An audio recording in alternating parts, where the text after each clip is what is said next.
আচ্ছা দিতেছি। এই দেখেন আমার বাবুটা জ্বর আইছে, আম পোড়া খাইবো। আম কি আপনারা কোনোদিন পোড়া দিছেন দর্শক? এই দেখেন চুলার মধ্যে আম, এই যে আগুনের ভিতরে আম পোড়া দিছি আর ভুট্টা।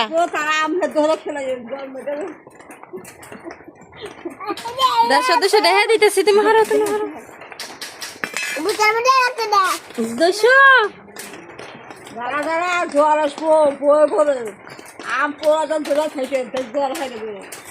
এই যে ভুট্টা আর এই যে আম, দুইটা আম আর ভুট্টা এই যে পোড়া দিতেছে। দেন ভুট্টা পোড়া দিতেছি। আপনি এখন থেকে সব ভিডিও দেখামু, ভুট্টা পোড়া, আম পোড়া, আলু পোড়া। এই দেন আলু, আলু পোড়া দিমনি। বন্ধুরা সাথে থাকেন, আমাদের সাপোর্ট করেন।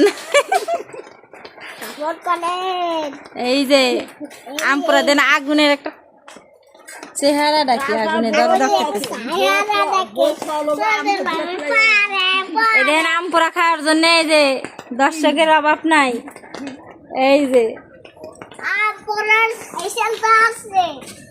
আপনারা খান কত কিছু পোড়া দিয়ে, আর এরা খায় সিরাজগঞ্জের পোলাপান খাইতেছে আম পোড়া দিয়ে।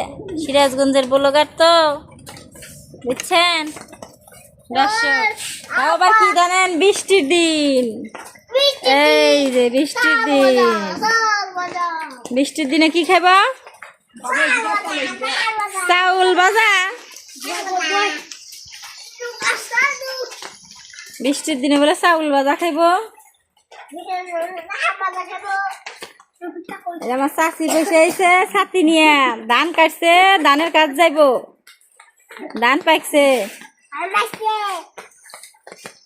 আম পোড়া কি হইতেছে?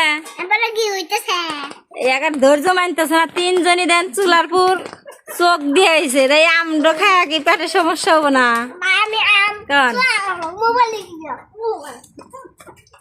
এই পোলা মানে ধৈর্য মানতেছে না, চুলার ঘর থেকে ঘটতেছে না। এই দেখেন চুলার উপরে দাঁড়া আছে,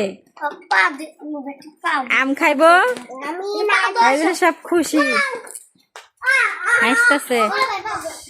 এই আম পোড়া দিয়ে বেশি টাইম রাখা যায় না, বুঝছেন?